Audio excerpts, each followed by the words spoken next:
Subscribe to our channel by clicking the subscribe button. Click the bell button and enjoy the latest uploads from our channel. Now the next question is express cot 75 degree plus cosec 75 degree in terms of trigonometric ratio of angles between 0 degree and 30 degree.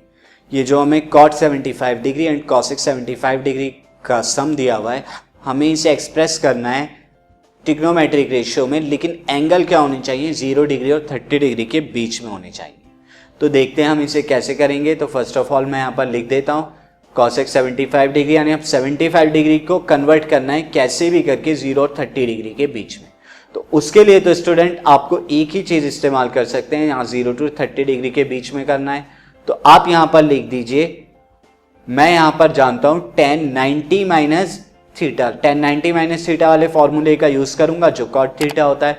Similarly sec 90 minus theta का use करूंगा जो कि हमारा कितना होता है cosec theta के बराबर होता है. अब यहाँ पर मैं थीटा 75 ले रहा हूँ.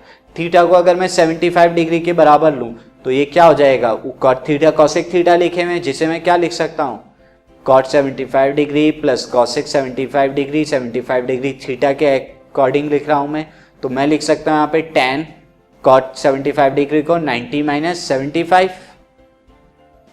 एंड cosec 75 डिग्री को क्या लिख सकता हूं मैं sec 90 माइनस 75. अब 90 में से जब 75 माइनस करेंगे स्टूडेंट तो आपको क्या मिलेगा 15.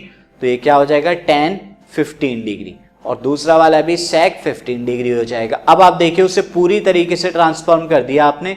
0 और 30 डिग्री के बीच में देखा लाई होता है 15 डिग्री और यही आपको ट्रांसफॉर्म करना था. Now move on to the next question.